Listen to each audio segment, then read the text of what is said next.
Bueno, buenas noches para todos los que nos escuchan. Una alegría estar con Juan Carlos y con Fernando. Y bienvenidos a todos los que quieran participar en esta reunión. Pueden dejarnos un correo, un teléfono y los invitamos con gusto. Hoy vamos a tener el agrado de escuchar a Juan Carlos hablarnos del tema tan importante como la fe, ¿no? Desde distintos puntos de vista que él va a explicar ahora perfectamente. Ya estuvo con ese tema y bueno, realmente que Dios lo ilumine.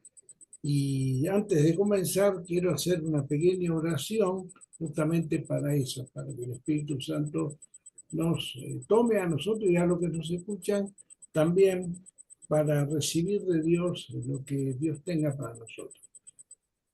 Gracias a Dios Padre, Hijo y Espíritu Santo por este encuentro. Gracias a la iglesia que está aquí, una iglesia poderosa nos acompañó y queremos bendecir este encuentro y bendecir a todos los que nos escuchan.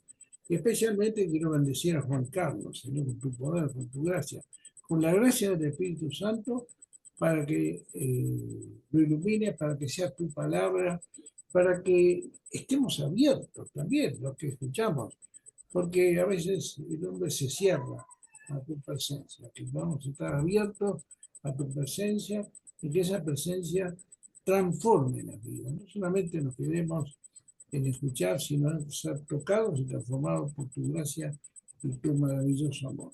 En el poderoso nombre de Jesús, que vive y reina por los siglos. Amén. Bueno, muy bien, Juan Carlos, cuando gustes, te escuchamos. Vamos a continuar con el tema de la fe eh, a partir de cuando decimos creo de modo individual y también de forma comunitaria decimos creemos. Eh, Esta es la tercera oportunidad que seguimos desarrollando este tema. Habíamos dicho que la fe era la respuesta del hombre a Dios que se revela, pero en el análisis habíamos considerado, por así decirlo, tres capítulos. Uno que ya lo desarrollamos totalmente, que es eh, la búsqueda del hombre, ¿no? La búsqueda de Dios, de trascendencia, de sentido a la vida. Hay un movimiento interior en el hombre de búsqueda. Habíamos dicho que, coincidiendo con Aristóteles, contemplando la creación y usando la lógica, el hombre puede llegar a descubrir la existencia de un Dios creador y omnisciente, lo que Aristóteles llamaba el motor inmóvil. Entonces, por la luz de la razón podemos llegar a concebir la idea de ese Dios. En un segundo capítulo, que es el que estamos desarrollando, empezamos a desarrollar la última vez, que es Dios que se revela al hombre. ¿Eh? Ya no es el hombre que busca, sino Dios se revela a sí mismo. Y la tercera parte, que posiblemente se quedará para la próxima o la siguiente, es la respuesta del hombre a esa revelación de Dios. Búsqueda del hombre de la trascendencia, del sentido de su vida, de la razón de ser del universo, búsqueda de la divinidad, Dios que se revela y finalmente la respuesta del hombre. Bueno, en esta repaso este, de la revelación de Dios al hombre, la última vez habíamos estado desarrollando que ya no hay más revelación, ya nuestra Biblia es un canon cerrado, ya no se pueden añadir más libros. Del mismo modo que la Biblia judía, los judíos tampoco, ya, su fe ya está cerrada, no añaden nuevos libros, no aparecen nuevos libros del Antiguo Testamento. Esto lo hacíamos porque, a ver, nadie podría modificar o añadir nada a lo que ya reveló Jesucristo. Sí podemos hacer desarrollos, profundizaciones, comprensiones, pero la revelación ya está completa. Sin embargo, a lo largo de los siglos, en estos 2000 años, ha habido las llamadas revelaciones privadas. Algunas de esas han sido reconocidas por la autoridad de la Iglesia. Pero estas, sin embargo, no pertenecen al depósito de la fe. Nosotros sabemos el milagro de la Virgen de Luján, de Lourdes, ¿eh? Este, muchas apariciones de la Virgen, incluso del mismo Jesucristo. Ha habido distintos tipos de milagros, pero esos han sido revelaciones privadas. La función no es la de mejorar o completar la revelación definitiva de Cristo, sino la de ayudar a vivirla más plenamente en una cierta época de la historia. Guiado por el magisterio de la Iglesia, el sentir de los fieles, en latín decimos sensus fidelium, sabe discernir y recibir lo que en estas revelaciones constituye una llamada auténtica de Cristo o de sus santos a la Iglesia.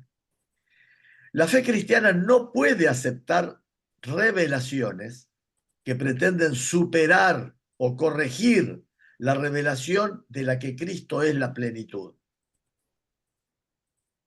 En el caso de ciertas religiones no cristianas y también de ciertas sectas recientes en la historia, que se fundan en semejantes revelaciones, en revelaciones privadas. Algo habíamos dicho la vez pasada.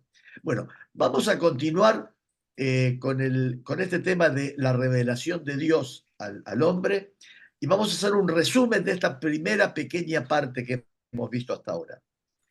Y estos han sido los puntos.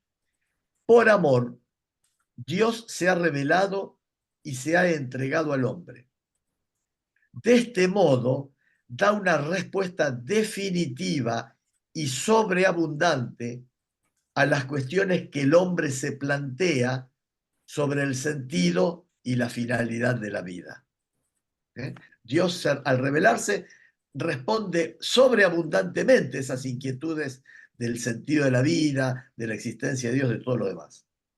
Dios se ha revelado al hombre comunicándole gradualmente su propio misterio mediante obras y palabras.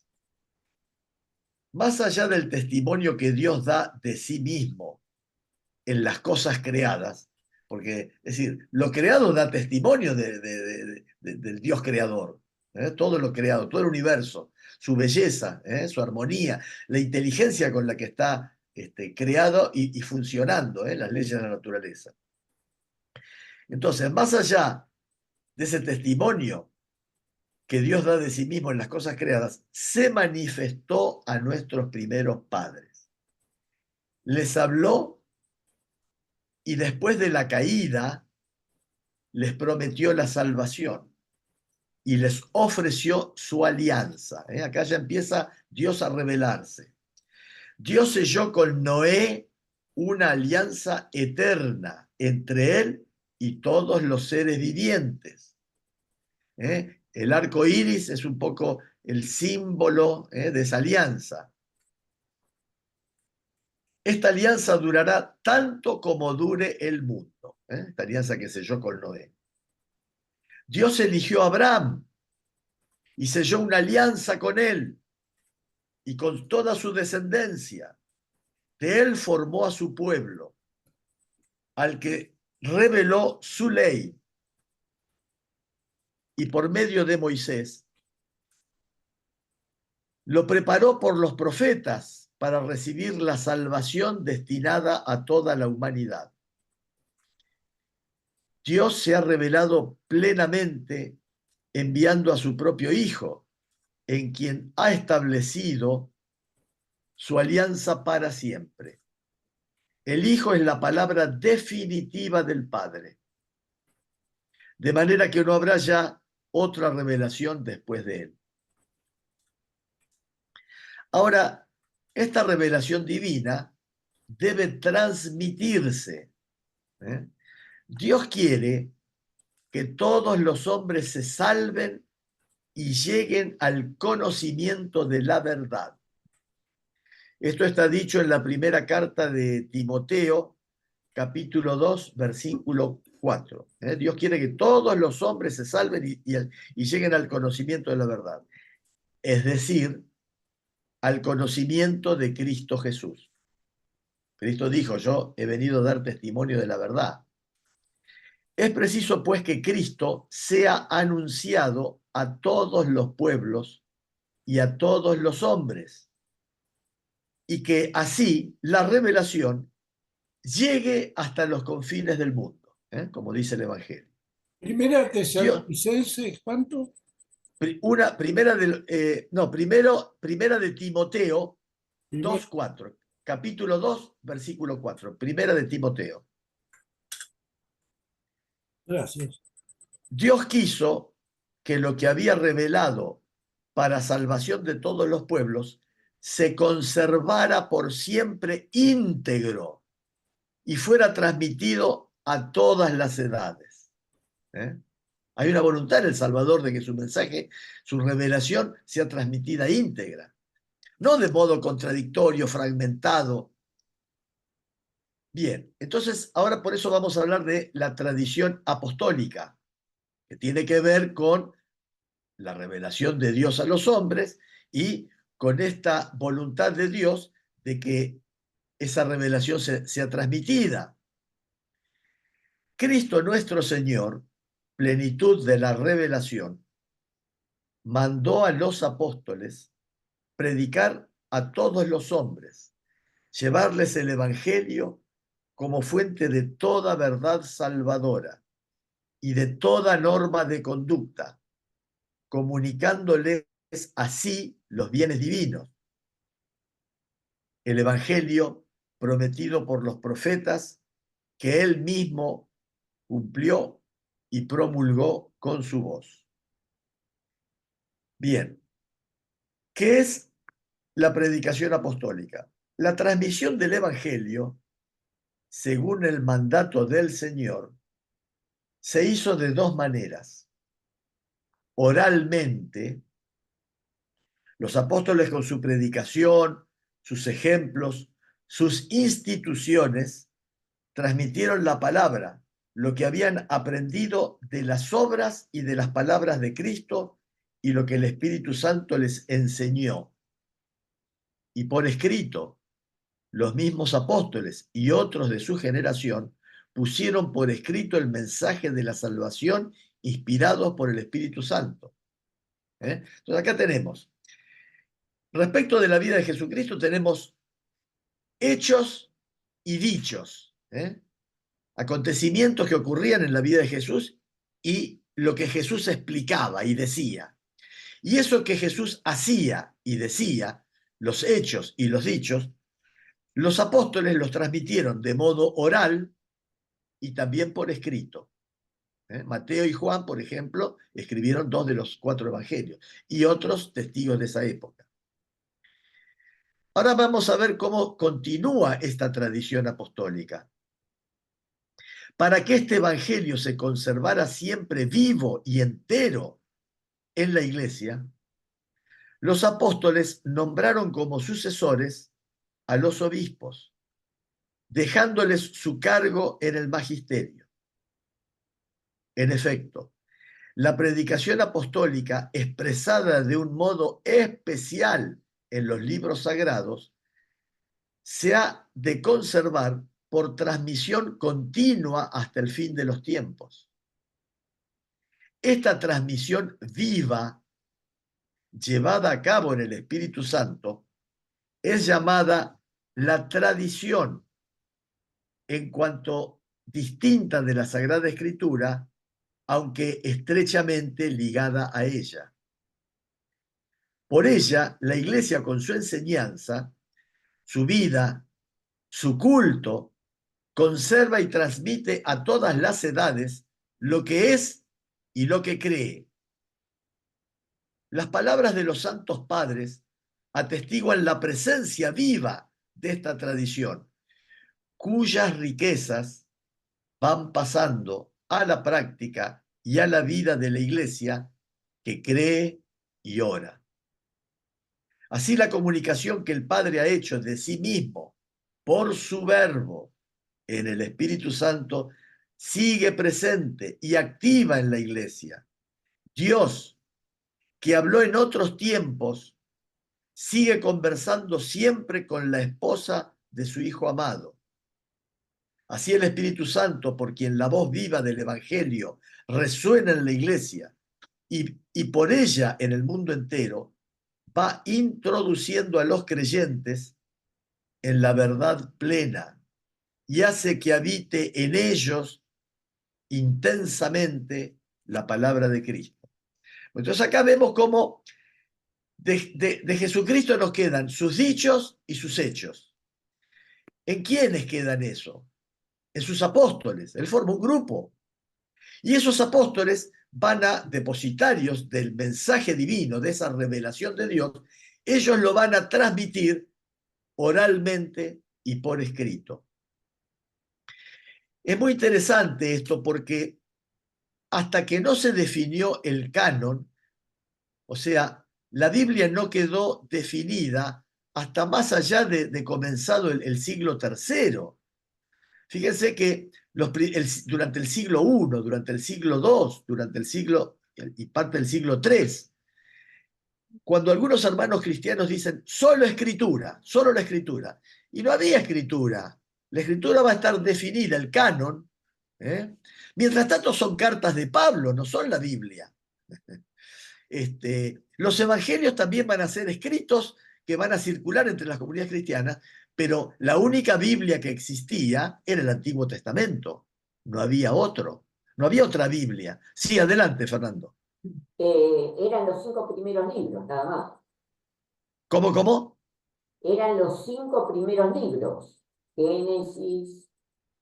Sí, bueno, sí, el Pentateuco, El Pentateuco. pero también entre las comunidades judías circulaban los demás libros, los proféticos, estaban los salmos. Lo que pasa es que la comunidad judía, alrededor del año 100, van a decir, bueno, la Biblia son este conjunto de libros, escritos en hebreo, y separa muchos, y dice, bueno, este es el canon.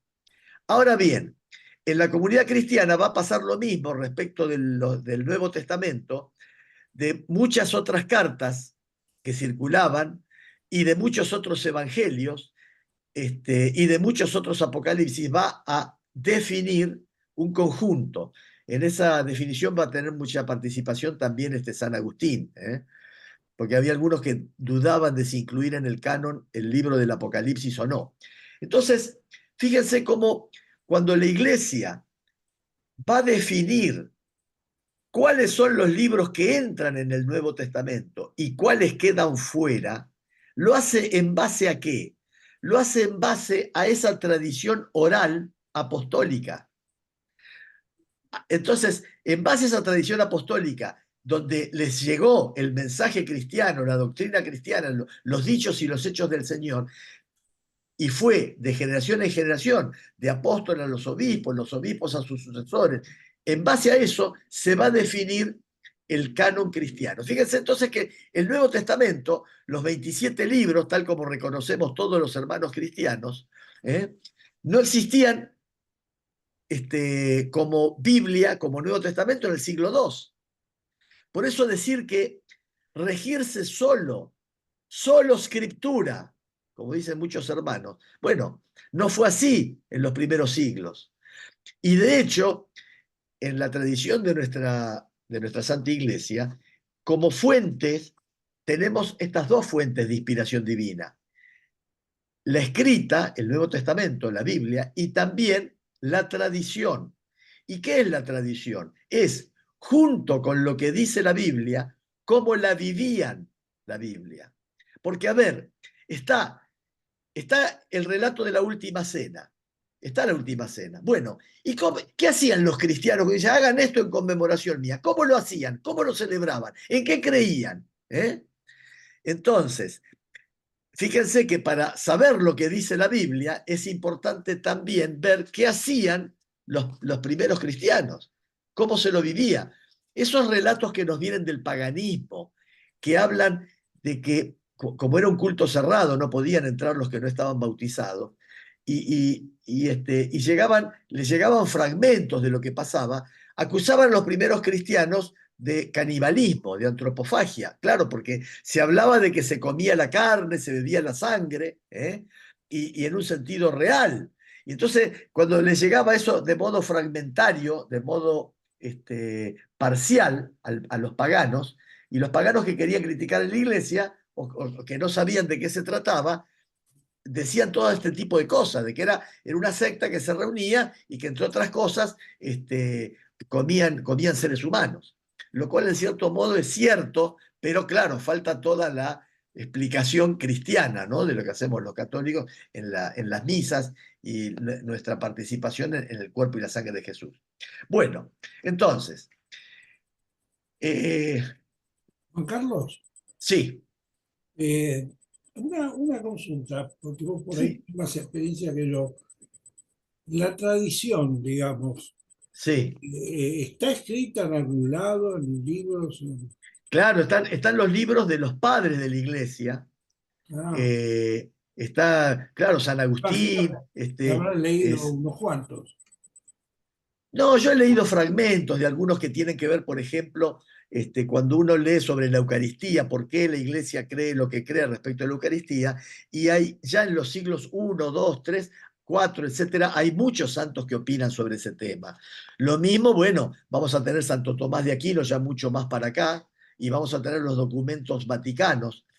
El tema de la, de la, Perdón, quiere decir que la sí, tradición es lo que escribieron los, digamos, sacerdotes de la época, los que y fueron... lo que hacían, porque, por ejemplo, ¿por qué nosotros en las iglesias importantes colocamos reliquias de santos?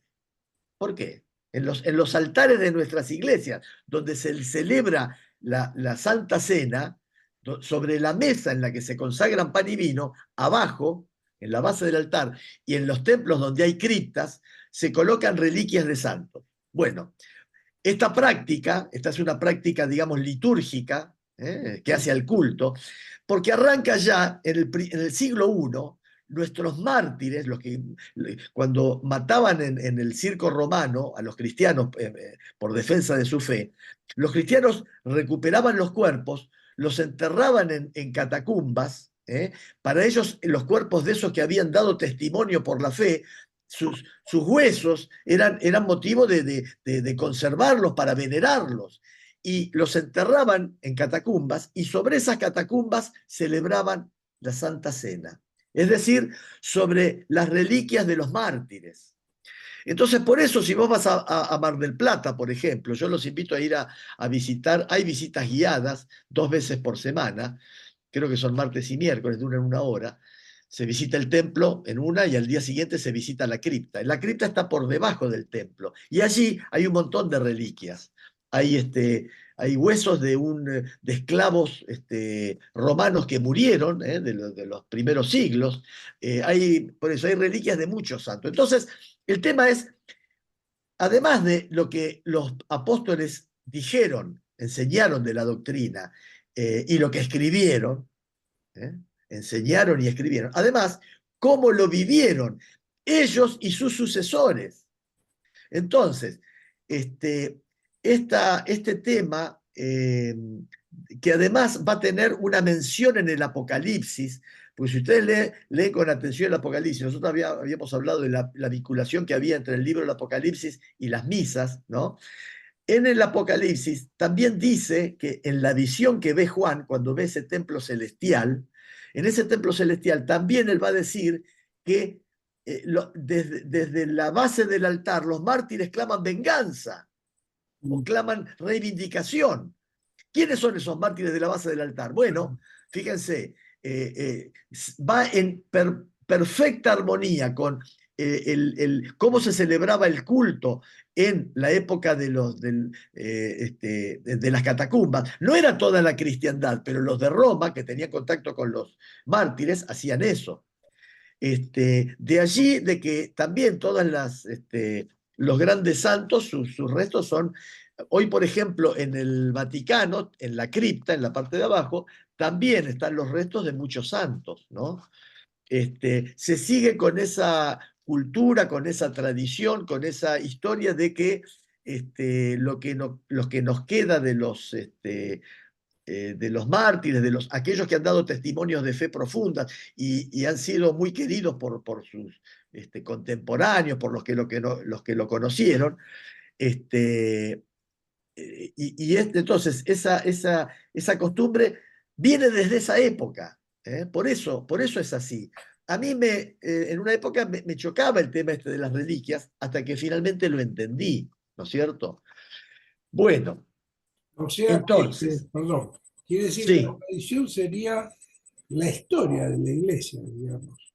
La historia de lo que fue pasando, o aspectos de la historia, o aspectos. Sí, y cómo se vivía la fe. Por ejemplo, Claro, cuando Lutero traduce la Biblia, que él va a ir al hebreo, él va a traducir al alemán del hebreo, y cuando tiene que traducir el nombre de Dios revelado en Éxodo 3:14, Yahvé, él casualmente va a buscar en la tradición judía, se va a acercar a comunidades judías para ver cómo celebran y cómo tratan, qué tratamiento dan al nombre de Dios. Entonces, por eso es muy interesante. Miren, cuando todo cristiano empieza a mirar los primeros siglos, sobre todo hasta los siglos 6, 7, 8, ahí va a encontrar mucho material para poder entender mejor cómo se debe vivir la fe hoy, o cuál es el modo, digamos, yo diría, más cristiano, más acorde con toda la historia, digamos, del pueblo de Dios. Así como nosotros en el pueblo cristiano tenemos comunidades que hablan de la Biblia, el canon y la tradición, y tenemos grupos cristianos que dicen, no, la tradición es un cuento, es para acomodar las cosas, solo la Biblia, el único documento que vamos a considerar como válido es la Biblia. Entre los judíos pasa lo mismo, ellos tienen el canon hebreo y tienen el Talmud, y el Talmud también es el conjunto de tradiciones de cómo se la vivía la Biblia. Porque, a ver, Jesús dice, volviendo al tema cristianismo, hagan esto en conmemoración mía. Entonces es muy importante que aquellos que escucharon ese mandato, es muy importante poner la lupa en qué hicieron, en cómo lo hicieron, y sobre todo en los que le sucedieron en esos primeros siglos. Si después, 1500 años después, aparecen predicadores que leen el Nuevo Testamento y dicen, bueno, pretenden interpretarlo y cómo se debe vivir y cómo se debe transmitir la fe, y no ponen la lupa en los 1500 años anteriores y en especial en los primeros siglos, y es muy posible que se vayan desviando. Como de hecho ocurre, hoy tenemos comunidades, qué sé yo, ¿no? La de los mormones, la de los testigos de Jehová,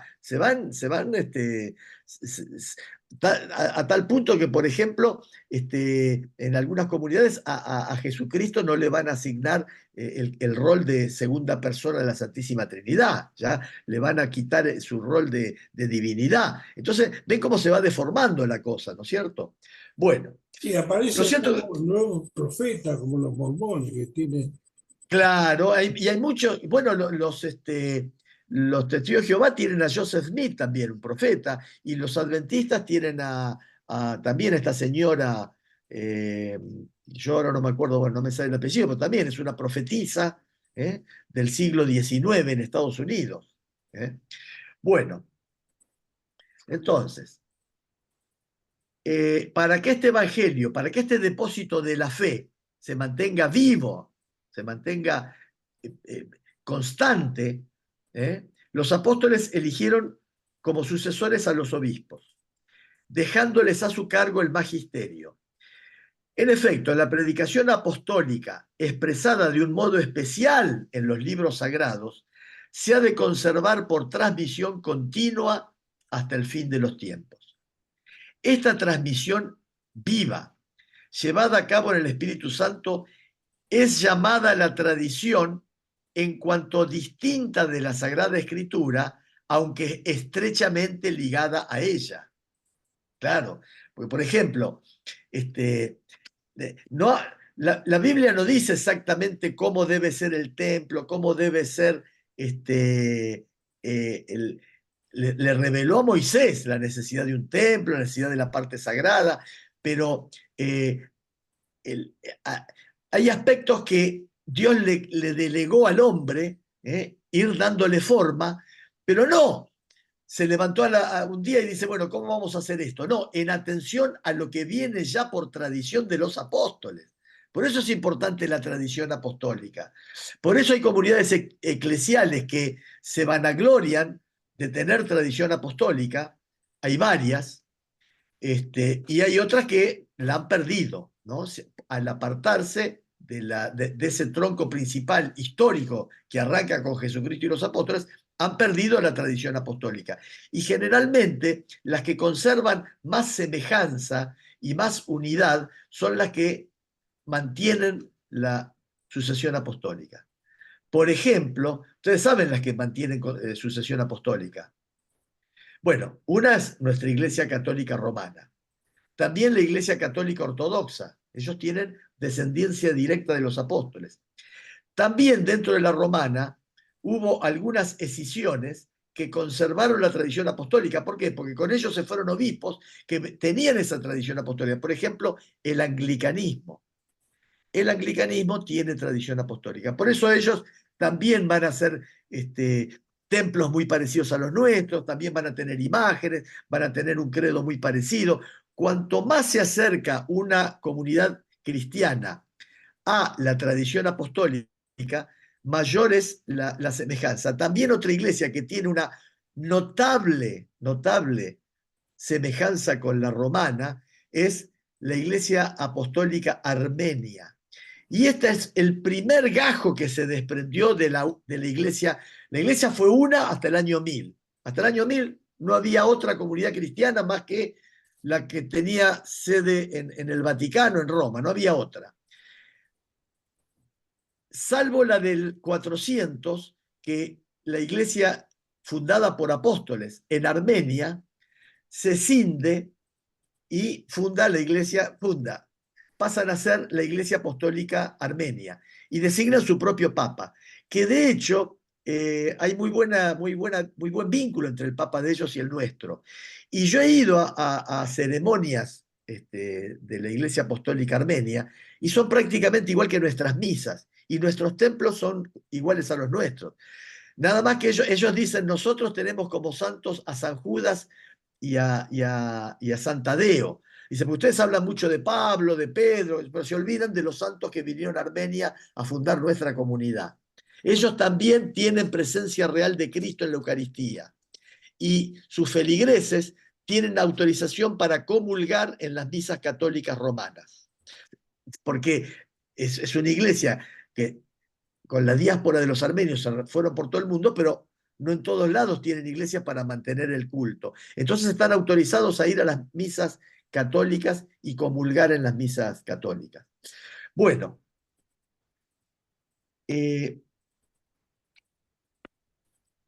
entonces la iglesia con su enseñanza, su vida, su culto, porque la iglesia no es solo decir un conjunto de normas, es cómo se vive la fe, cómo se la transmite, cómo se da culto a Dios, cómo se da culto a Dios. Dios le reveló a Moisés qué culto quería. Es más, si nosotros prestamos atención, cuando Moisés va a liberar al pueblo de Israel, cuando va a hablar con el faraón, le dice que quiere que permita salir al pueblo para darle culto a Dios, salir de Egipto para dar culto en otro ambiente, en otro contexto, no dentro del pueblo, en tierra, digamos, estrictamente egipcia. Entonces, esto es interesante porque Dios va revelando cómo quiere. Después a Moisés en el Sinaí le va a dar la ley, los 10 mandamientos, y le va a dar también las medidas del templo. Le va a decir que va a tener que tallar 2 querubines, que va a tener que hacer una cortina, que va a tener que separar la parte de los sacrificios de la parte del santo de los santos. Es decir, Dios quiere un culto para sí e instruye, le revela al hombre cómo lo quiere. Bueno, y eso que Dios le reveló al pueblo elegido, también nos lo reveló a nosotros. No es que nosotros decimos, bueno, cortamos y todo nuevo. Así como Dios quiso un pueblo sacerdotal, quiso que una de las tribus se dedicara al culto, también el pueblo cristiano quiso que una parte del pueblo fuera separado. Por eso tenemos ese pueblo, el pueblo de Israel era un pueblo sacerdotal y el nuestro también. Jesucristo ha sido sumo sacerdote. Bueno, entonces, la razón de ser del culto y la forma del culto viene de Dios. Ahora, puede también provenir de los hombres. Los hombres dicen, bueno, nos parece que tenga, pero una cosa es que los hombres inspirados en la Biblia y en la tradición apostólica, en eso que se ha transmitido vivo de generación en generación, entonces, bueno, esa es una cosa. Otra muy distinta es, por ejemplo, no sé, yo veo la iglesia, por ejemplo, esta brasileña, la que tiene en la avenida Corrientes, el origen de la iglesia apostólica, la iglesia universal del reino de Dios. Allí, cuando uno ve el origen del fundador, ese fundador formaba parte de una comunidad protestante, entró en divergencias sobre cómo difundir el evangelio, cómo evangelizar, y entonces esas diferencias se hicieron irreconciliables, y él se separó y armó su nueva iglesia. Entonces, a ver, esta es otra forma de origen de una comunidad religiosa. Entonces, volviendo al tema. Entonces, por ella la iglesia, su enseñanza, su vida, su culto, conserva y transmite a todas las edades lo que es y lo que cree, nuestra fe. Las palabras de los santos padres atestiguan la presencia viva de esta tradición, cuyas riquezas van pasando a la práctica y a la vida de la iglesia que cree y ora. Así, la comunicación que el Padre ha hecho de sí mismo por su verbo en el Espíritu Santo sigue presente y activa en la iglesia. Dios, que habló en otros tiempos, sigue conversando siempre con la esposa de su Hijo amado, así el Espíritu Santo, por quien la viva voz del Evangelio resuena en la iglesia. Y por ella, en el mundo entero, va introduciendo a los creyentes en la vida plena y hace que habite en ellos intensamente la palabra de Cristo. Creo que algo habíamos dicho, lo estábamos repitiendo. Bueno, recién hablamos entonces de la tradición y la Sagrada Escritura, estos dos pilares de nuestra fe. Vamos a hablar ahora de ellos, de la tradición y de la Sagrada Escritura. Lo primero que vamos a decir es que hay una fuente común. La tradición y la Sagrada Escritura están íntimamente unidas y compenetradas, porque surgiendo ambas de la misma fuente, se funden en cierto modo y tienden a un mismo fin. Una y otra hacen presente y fecundo en la Iglesia el misterio de Cristo, que ha prometido estar con los suyos para siempre hasta el fin del mundo. Esto está dicho en Mateo 28:20. Dos modos distintos de transmisión. La Sagrada Escritura es la palabra de Dios en cuanto escrita por inspiración del Espíritu Santo. La tradición recibe la palabra de Dios encomendada por Cristo y el Espíritu Santo a los apóstoles y la transmite íntegra a los sucesores, para que ellos, iluminados por el Espíritu Santo, por el Espíritu de la verdad, la conserven, la expongan y la difundan fielmente en su predicación. De ahí resulta que la Iglesia, a la cual está confiada la transmisión y la interpretación de la revelación, no saca exclusivamente de la Escritura la certeza de todo lo revelado. y así se han de recibir y respetar con el mismo espíritu de devoción. Vamos a ver ahora un poquito de tradición apostólica y tradiciones eclesiales. La tradición de que hablamos aquí es la que viene de los apóstoles y transmite lo que estos recibieron de las enseñanzas y del ejemplo de Jesús y lo que aprendieron por el Espíritu Santo. En efecto, la primera generación de cristianos se sentía aún, no, esa primera generación de cristianos no tenían un Nuevo Testamento escrito. No tenían un Nuevo Testamento, eso es lo que habíamos dicho. Y el Nuevo Testamento mismo atestigua el proceso de la tradición viva. Esa tradición viva, el mismo Nuevo Testamento lo dice en el libro de los Hechos. Ahí vemos cómo van a predicar, cómo hacen viajes, cómo fundan comunidades. Es preciso distinguir las tradiciones teológicas, disciplinares, litúrgicas o devocionales nacidas en el transcurso del tiempo en las iglesias locales. Estas constituyen formas particulares en las que la gran tradición recibe expresiones adaptadas a los diversos lugares y a las diversas épocas.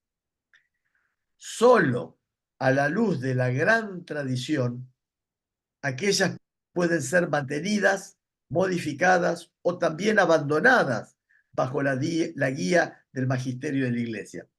Hay tradiciones, por ejemplo, la del pesebre viviente, que nace con Francisco de Asís. Francisco de Asís es el primero que se le ocurre hacer un pesebre viviente, llama chicos, ponen una vaca, ponen un buey, arman el pesebre, y a partir de ahí se continuó porque las distintas generaciones vieron como un acto de devoción valioso, un acto interesante como para recrear en la Navidad. Entonces, desde el año 1200 hasta ahora, en muchas comunidades se arma el pesebre esa sagrada familia en ese clima, en ese entorno de Navidad, de espera de Jesús. Y se lo arma antes de la celebración de la Navidad, cuando se produce la Navidad, se coloca en ese pesebre vacío el niño y durante varios días en nuestra Iglesia Católica hasta el momento creo que de la circuncisión o de la llegada de los Reyes Magos, no recuerdo, donde ya, bueno, se abandona, se pasa del momento navideño al siguiente. Estamos diciendo, Fernando, Alejandro, que una cosa es la tradición apostólica, la gran tradición, y después hay tradiciones disciplinares, hay otro tipo de tradiciones menores, de prácticas. Por ejemplo, en el año 1200 Francisco de Asís por primera vez hace un pesebre viviente. Y a partir de ahí, en todo el mundo se siguen haciendo, ¿no? Porque, bueno, los distintos pueblos lo encontraron interesante. Sí, decime nomás.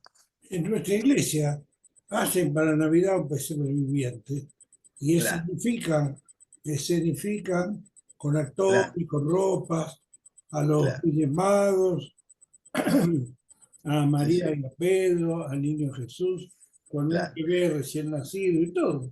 claro. Bueno, esto no lo hacían, no es apostólico, esto no lo hacían los apóstoles, pero sí, a lo largo de los 2000 años fueron Parte de la surgiendo prácticas. tradición.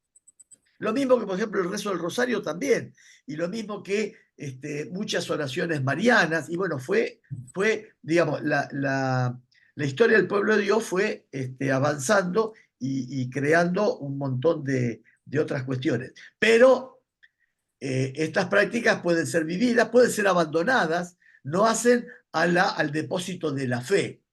No, ¿Eh? no, por Son, ahí está. Bueno, entonces,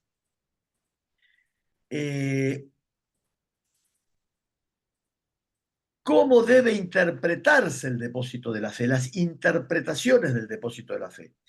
El depósito de la fe confiado a la totalidad de la Iglesia. El depósito sagrado de la fe en latín es depositum fidei, contenido en la sagrada tradición y en la sagrada escritura, fue confiado por los apóstoles al conjunto de la iglesia. Fiel a dicho depósito, todo el pueblo santo, unido a sus pastores, persevera constantemente en la doctrina de los apóstoles y en la comunión, en la fracción del pan y en las oraciones, de modo que se cree una particular concordia entre pastores y fieles en conservar, practicar y profesar la fe recibida. Amén. Tema del magisterio de la iglesia. Porque habíamos dicho, Dios se revela, les explicó todos los apóstoles, pero esa revelación tiene que ser conservada y transmitida y preservada. Bueno, para eso está el magisterio de la iglesia. El oficio de interpretar auténticamente la palabra de Dios. Existe una interpretación auténtica y existen interpretaciones no auténticas. Y en muchos casos vamos a ver que hay contradicción. Entonces, el oficio de interpretar auténticamente la palabra de Dios, oral o escrita, ha sido encomendado solo al magisterio vivo de la iglesia, el cual lo ejercita en nombre de Jesucristo. Es decir, a los obispos en comunión con el sucesor de Pedro, el obispo de Roma. Acordémonos que Dios le dio poderes a los apóstoles y les dio atribuciones. Y le dice a Pedro, lo que ates en la tierra será atado en el cielo, lo que desatares en la tierra será desatado en el cielo. Fíjense el terrible encargo que le da. Bueno, el magisterio no está por encima de la palabra de Dios, sino a su servicio, para enseñar solamente lo transmitido, pues por mandato divino y con la asistencia del Espíritu Santo, lo escucha devotamente, lo custodia celosamente, lo explica fielmente, y de este único depósito de la fe, saca todo lo que propone como revelado por Dios para ser creído. Los fieles, recordando la palabra de Cristo a sus apóstoles, el que a vosotros escucha, a mí me escucha. Esto le dijo Jesús a los apóstoles. Lo dijo en Lucas 10:16. El que a vosotros escucha, a mí me escucha. Por eso la iglesia siente que lo que transmite es la enseñanza de Jesucristo. Quien escucha a la iglesia, escucha a Jesucristo. Entonces, los fieles, recordando esas palabras de Jesucristo, reciben con docilidad las enseñanzas y las directrices que sus pastores les dan de diferentes formas. Y ahora vamos a hablar de los dogmas de la fe. Los dogmas de la fe, un tema particularmente interesante. El magisterio de la Iglesia ejerce plenamente la autoridad que tiene de Cristo cuando define dogmas. Es decir, cuando propone de una forma que obliga al pueblo cristiano a una adhesión irrevocable de fe, verdades contenidas en la revelación divina o verdades que tienen con estas un vínculo necesario. Existe un vínculo orgánico entre nuestra vida espiritual y los dogmas. Es muy importante los dogmas y nuestra vida de fe. Los dogmas son luces en el camino de nuestra fe. Lo iluminan y lo hacen seguro. De modo inverso, si nuestra vida es recta, nuestra inteligencia y nuestro corazón estarán abiertos para recibir la luz de los dogmas de la fe. Los vínculos mutuos y la coherencia de los dogmas pueden ser hallados en el conjunto de la revelación del misterio de Cristo. Existe un orden o una especie de jerarquía de las verdades de la doctrina católica, puesto que es diversa su conexión con el fundamento de la fe cristiana. Bien, sentido sobrenatural de la fe. Todos los fieles tenemos parte en la comprensión y en la transmisión de la verdad revelada. Hemos recibido la unción del Espíritu Santo que nos instruye y nos conduce a la verdad completa. Esto está dicho en Juan 16:13. La totalidad de los fieles no puede equivocarse en la fe. Se manifiesta esta propiedad suya tan peculiar en el sentido sobrenatural de la fe de todo el pueblo, cuando desde los obispos hasta el último de los laicos cristianos muestran estar totalmente de acuerdo en cuestiones de fe y de moral. El Espíritu de la verdad suscita y sostiene este sentido de la fe. Con él, el pueblo de Dios, bajo la dirección del magisterio, se adhiere indefectiblemente a la fe transmitida a los santos, de una vez para siempre, la profundiza con un juicio recto y la aplica cada día más plenamente en la vida. Vamos a ver cómo se crece en la inteligencia de la fe.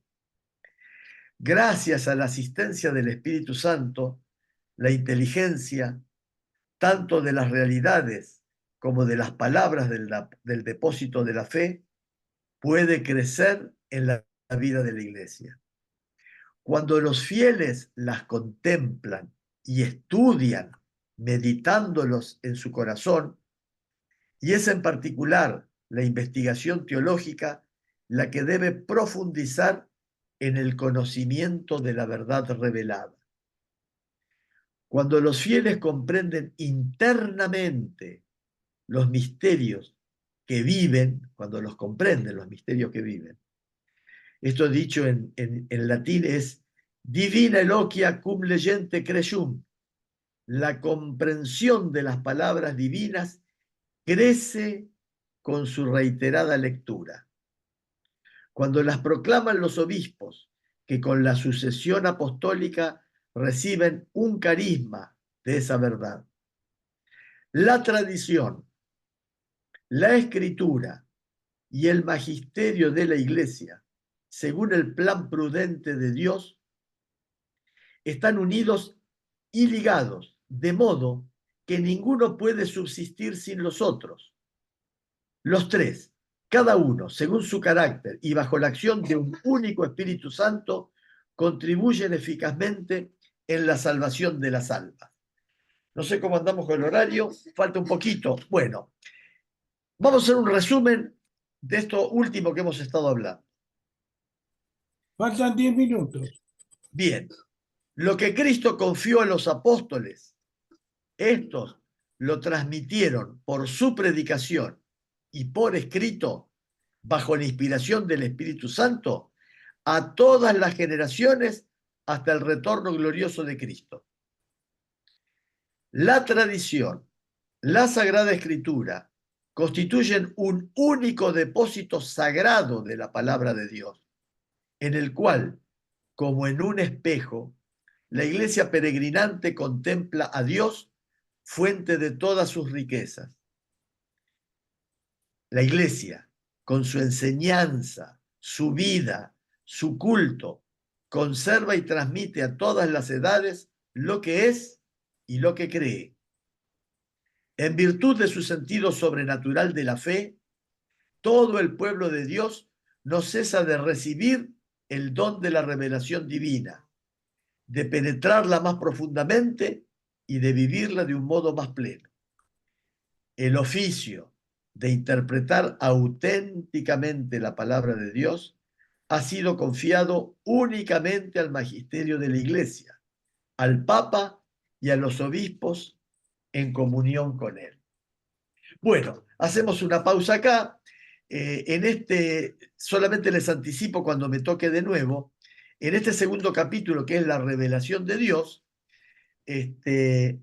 siguiendo con Dios que se revela, vamos a hablar de la Sagrada Escritura, porque casualmente una de las fuentes más importantes de la revelación de Dios está en la Sagrada Escritura. Y de eso vamos a hablar cuando me toque de nuevo. Bueno, por mi parte, no sé, me gustaría escucharlo en algún comentario. Te hago una consulta porque, Sí, sí, digamos, por lo que vos me comentás, la interpretación de la palabra solamente estaría a cargo de un grupo de personas, digamos, los hermanos, porque la palabra dice también que sí, ahora después de que vino Jesús, Jesús mismo constituyó a todos los creyentes en sacerdotes de él. O sea, sí, somos sacerdotes en ejercicio real del sacerdocio y sí, representantes y embajadores de Cristo, sí. que tendríamos que, Totalmente cierto, totalmente con cierto. la acción del Espíritu Santo, también podría ser, lo digo, yo no me pongo como caso, como ejemplo, ojo, no es que yo diga, yo tengo la verdad, pero podría ser que algún hermano reciba la revelación de la palabra de Dios también. O sea, Sí, sí. bueno, eso, nada más. No Pero el pueblo de Dios fue estructurado jerárquicamente. está Entonces, bien, todos somos sacerdotes, pero sí, al momento de resolver si la palabra se iba a llevar a los gentiles, la decisión la toman los apóstoles en asamblea apostólica, en concilio. sí, está Es lo bien. que vimos, es lo que vimos en la asamblea de Jerusalén. No es que San Pablo se reúne con los fieles y le dice, muchachos, ¿qué les parece? El evangelio lo llevamos, Sí, llevémoslo a los no judíos. No, esa decisión, si bien la iglesia son ellos y los fieles y todo, pero la toma la jerarquía, que en ese momento son los apóstoles. Son los 12 apóstoles que se reúnen y ellos deciden llevar el evangelio a los gentiles, que hasta ese momento era solamente llevada a los judíos. bueno, Todos los apóstoles estaban en Jerusalén, todos, salvo sí, San Pablo, salvo San Pablo. porque en Después ese se momento abrieron. la revelación de Dios mostró eso, mostró llevar el evangelio a los gentiles.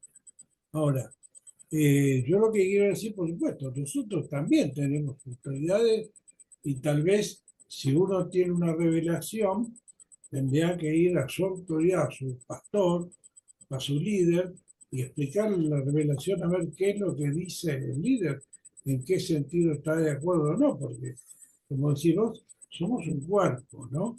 Evidentemente, y hay autoridades. No, en ese sentido estamos de acuerdo. Pero quiero decir que la revelación del Espíritu Santo puede venir a cualquiera. O sea, con esto que quiero decir, que todos tenemos que estar abiertos al accionar del Espíritu Santo. Y al mismo tiempo, por supuesto, estoy de acuerdo con vos a tener comunión con nuestras respectivas autoridades que nos van a guiar de dónde viene esa revelación. Por ahí puede venir de la carne o del Espíritu. Eso lo tenemos Bueno, claro. claro, los dogmas más importantes, fíjate que en los primeros 1000 años,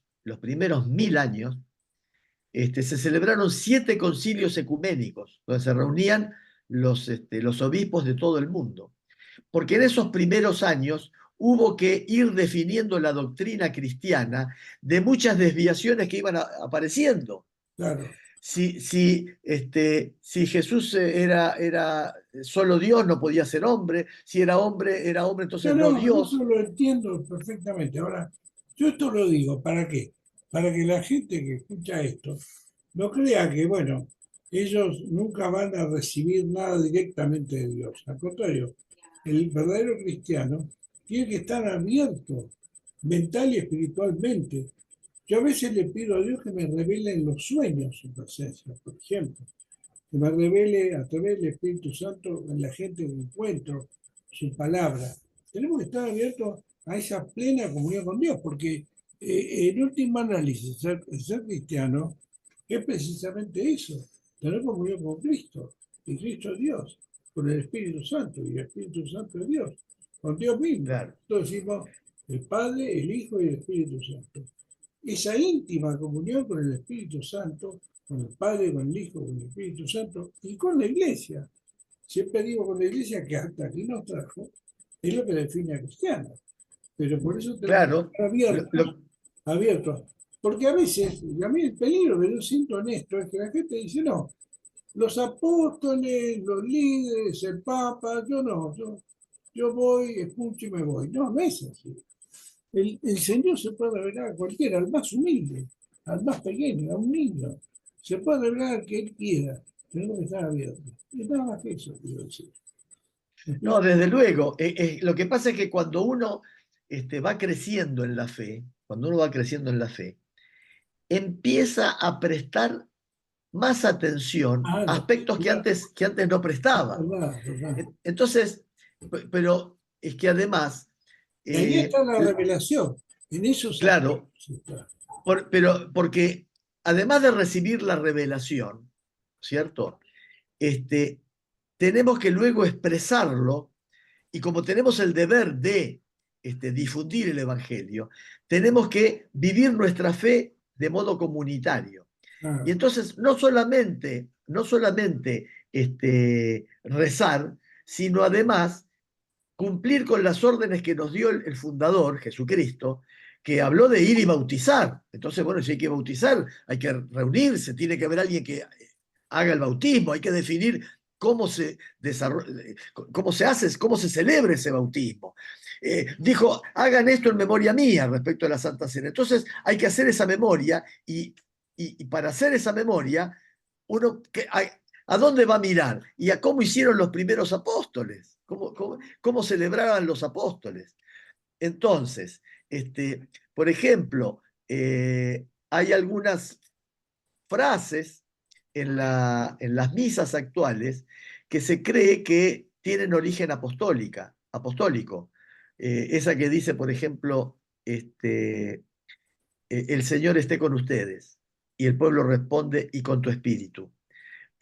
Porque los apóstoles eran los que en las asambleas y en las reuniones tenían el poder de, por su intermedio, por la intercesión del Espíritu Santo y de Jesucristo, transformar el pan y el vino en cuerpo y sangre del Señor. Entonces, eh, cuando dicen, y con tu espíritu, están percibiendo que con el espíritu del celebrante se van a unir también con el espíritu de Jesucristo. De ahí viene muchas de las prácticas. Y así como yo decía, esto de eh, el tema de los mártires es muy importante porque esa iglesia tan perseguida, encontró una fuente de firmeza y de inspiración en los mártires. Ese ejemplo que daban de gente que iba alegre al martirologio, algunos, otros no, pero muchos que cantaban, dice que venían los leones y los cantaban.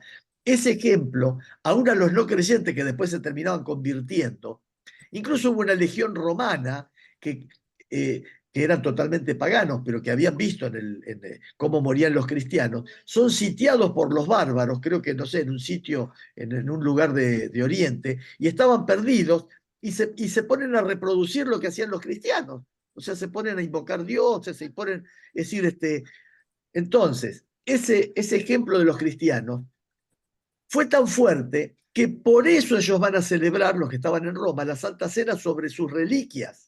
¿Eh?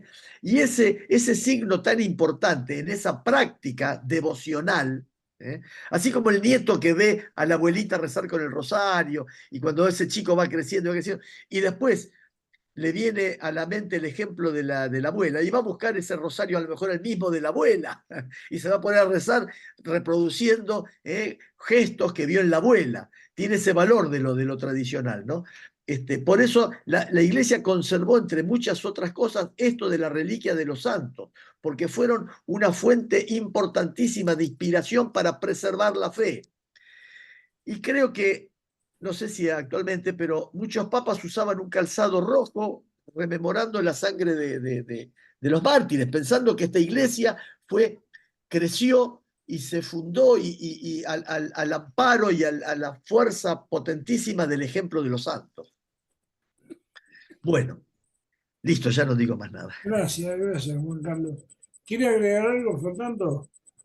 No, no, no, todo muy interesante y bueno, para después volver a escuchar el video. muy interesante. Claro, sí, sí, está bueno. Y importante todo lo que nos comentó. Y también yo un poco lo que quería insistir en que tenemos que estar abiertos a la presencia de Dios, ¿no? No creer que la manifestación ya fue, ya terminó. No, Dios se manifiesta todos los días, de alguna manera o de otra. Se sigue revelando, claro, claro. Exactamente. Tenemos que ¿No? seguir. Y Y tenemos, yo siguen diría viniendo, más, tenemos la obligación de estar abiertos cuando oramos, cuando buscamos al Señor. ¿Qué nos quiere mostrar el Señor? No, no terminó todavía no estamos en el cielo. Así que tenemos que seguir buscando qué es lo que nos quiere mostrar el Señor y qué es lo que quiere de nosotros para la humanidad, ¿no? Que es, porque cada uno tendrá un fin, un propósito, ¿no? Entonces Dios le va a dar a cada uno ese propósito y tenemos que seguir buscándolo, ¿no? Este, y bueno, y si se nos muestra algo, por supuesto, tener comunión con los hermanos en oración, en búsqueda y bueno, ver de dónde viene en qué puede consistir lo que nos pide, ¿no? Bueno, muy bien, muy interesante.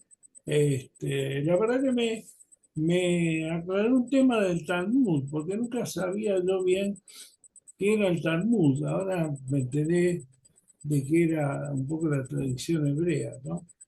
claro, y ellos también, en el pueblo judío, también tienen algunos que dicen, no, no, no, solo la Torá, solo la Biblia escrita, nada de tradición. Lo mismo que nos pasa a nosotros con los hermanos separados que dicen solo escritura. ¿Eh? Lo mismo, hay mucho paralelismo entre el pueblo judío y nosotros, los cristianos. De hecho, las semejanzas son impresionantes, ¿eh? Por eso, no en vano, el Papa Juan Pablo II va a decir, son nuestros hermanos mayores en la fe. ¿Eh?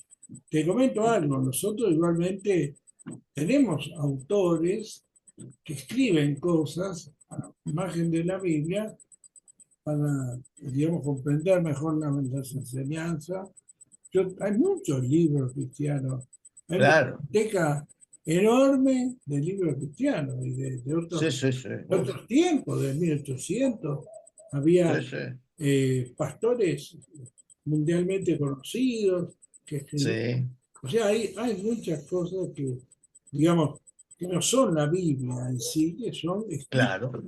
escritos, experiencias, cada uno escribe lo que el Espíritu Santo le va mostrando, pero siempre, en este caso, no cambia la esencia, Padre, Hijo, Espíritu Santo, Jesús unido con el Padre, con el Espíritu Santo, la base teológica, digamos, no cambia, eso quiero decir, no cambia nada. Pero vos fijate que cuando el pueblo de Israel es liberado, junto con Moisés liderando, salen de la esclavitud de Egipto y celebran la primera Pascua, también Yahvé les dice que hagan tradición de eso, que las generaciones futuras conozcan.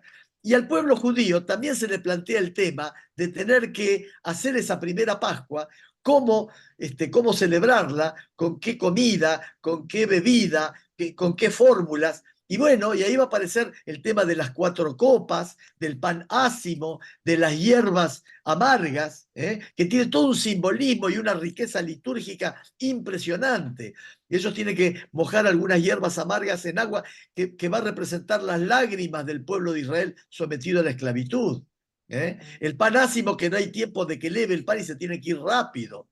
Las 4 copas, y de generación en generación, estamos hablando 1200 años antes de Cristo, y ahora estamos hablando 2000 años después de Cristo. O sea, hace más de 3000 años que el pueblo judío viene celebrando el equivalente nuestro, la última cena, pero de su Pascua. La Pascua judía. Y entonces, en el Talmud va a estar escrito cómo celebrar la Pascua judía. Del mismo modo que en lo que sería la tradición cristiana, cómo celebrar la última cena. También nosotros tenemos necesidad de explicitar. Pero claro, pero no cualquiera se levanta un día y dice, bueno, esto se hace así, se pone así. No. A ver, tiene que haber un altar. ¿Por qué? Porque en la última cena Jesús habla de sacrificio, que será entregado por vosotros. Este pan va a ser mi cuerpo, es mi cuerpo que será entregado por ustedes. Hay sacrificio, hay cordero pascual. Bueno, Bueno, muy bien. Interesante. Te quería comentar nada más algo. Vos dijiste en un momento dado que, digamos, la Santa Cena es un poco, decía que en sus orígenes, como era un culto secreto, digamos, decían sí, que comían carne humana, no que eran caníbales. claro. Claro, bueno, pero en realidad lo que se come es, no es el cuerpo real de Cristo, sino pan que se hace cuerpo. Es bastante distinto a Bueno, comerse una persona. pero el que Pan, pasa, no, el no, pan que se momento, hace momento. Cristo por fe y por el poder de la gracia de Dios.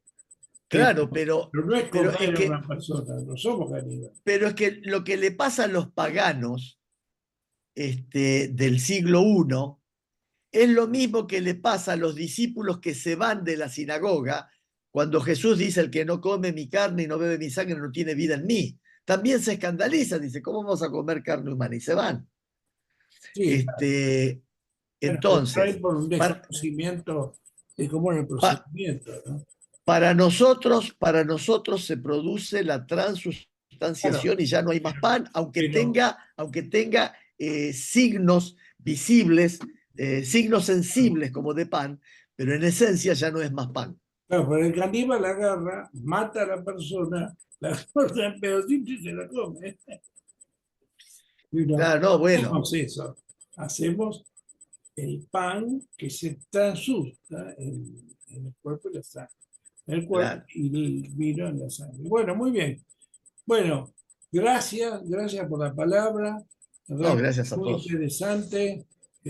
Fernando, lo escucho con mucho gusto si quiere hacer el cierre y de ya para todos Bien, los que nos escuchan, bueno, que muy bien. participen, que se anoten también y realmente con gusto lo vamos a recibir y escuchar. No queremos realmente que compartir el Evangelio con sencillez a todo aquel que esté abierto para ello. Bueno, en el nombre de Jesús, amén y gracias por todo. Adelante, Fernando, haga el cierre. Bueno, muy bien para todos. Gracias Juan Carlos, gracias Alejandro, gracias Julio, gracias Mirta, gracias a mí. Bendíceme, Señor, y derrama todo tu amor y tu misericordia. Y bueno, cerramos con la oración al Espíritu Santo. Oh Espíritu Santo, amor del Padre y del Hijo, inspírame siempre lo que debo pensar, lo que debo decir, cómo debo decirlo, lo que debo callar, cómo debo actuar, lo que debo hacer, para gloria de Dios, bien de las almas y mi propia santificación.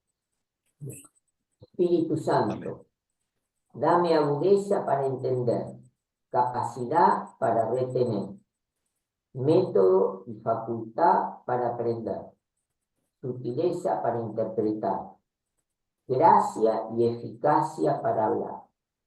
Dame acierto al empezar, dirección al progresar, perfección al acabar. Amén. Amén. Amén. Muy bien, gracias, Fernando. Bueno, Bueno, muchachos, buenas noches para todos, que buenas noches. descansen. Chao Juan Carlos, chao Chao, Alejandro, chao. Chao, chao a gracias, todos. gracias, gracias. Gracias por ver el video. Dios nos bendiga a todos. Bueno, Gracias. Adiós. igualmente. Muchas gracias. Chao, buenas noches.